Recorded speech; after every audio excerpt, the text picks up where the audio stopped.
A ballot proposition that would have imposed a second-class retirement system on new employees has apparently failed. Backers of the flawed measure have suspended signature-gathering efforts because of a lack of political and financial support.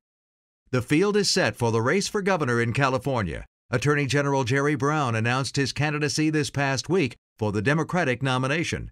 The Republican field pits Insurance Commissioner Steve Poizner against former eBay executive Meg Whitman.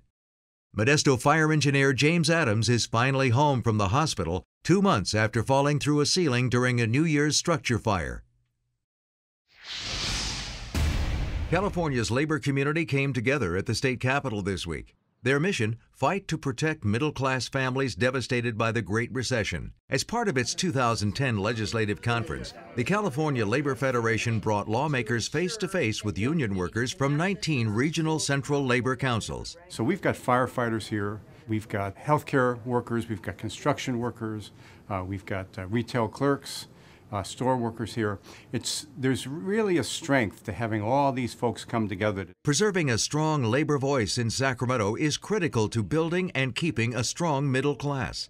With working families under attack, it's especially important that labor stands united in the fight for jobs and prosperity.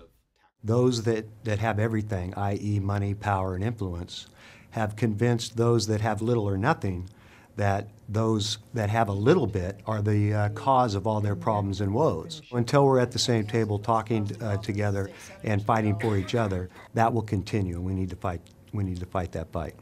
In addition to promoting key pro-labor legislation, unions also press lawmakers to go on the record in support of a middle-class Bill of Rights. It's my pleasure to sign. I think that it's not enough for legislators to say, I am a friend of labor. It is not what I say, it's what I do. And that should be how people judge all of us. As part of the Labor Federation's executive board, California Professional Firefighters has worked to keep first responder and retirement security issues on the front burner. You can follow the fight to protect firefighters and all working families at www.cpf.org and www.calaborfed.org. Good morning. My name's Jerry Smith. I'm a captain with the Fresno City Fire Department and also the union president of our Fresno Firefighters Association.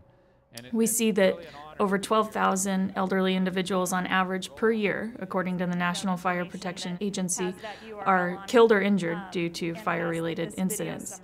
The California Fire Foundation saw an opportunity to work with our local firefighters and bring fire safety and evacuation planning messages to local senior citizens. Seniors have a hard time getting around. They might be in a wheelchair. They need their medications. They may not be able to find them.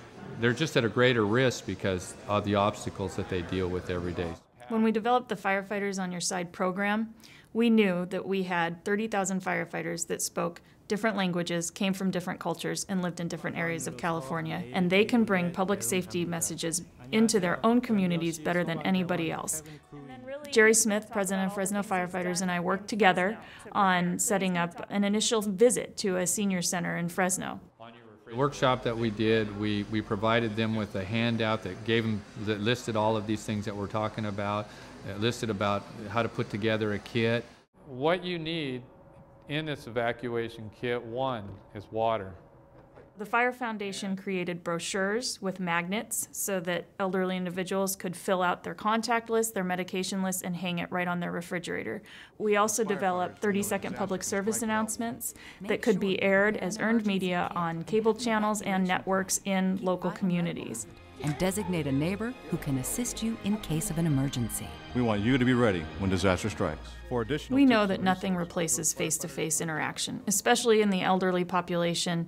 People want to see their local firefighters, and they remember the message if the firefighters are bringing it directly to them. I just think it's great to be reviewed once in a while on what you need to put in a packet. I need to do it. I haven't done it so far. But it's something that if a disaster hits, I'm going to be glad I did. We really feel like this is a win-win situation for firefighters and their communities. Firefighters get a chance to know their communities face-to-face, and community members are reminded that they're there and they're ready to help. The return that we get is fantastic because there's a connection between the community and our firefighters, that we can form a better bond so that we're always welcome in their homes, that we're always welcome in their business, so that we can work together. We ask that if you're interested now or in the future to just contact us. We'll connect you with the resources and the tools you need to get started, and we'll help make your community a little bit of a safer place.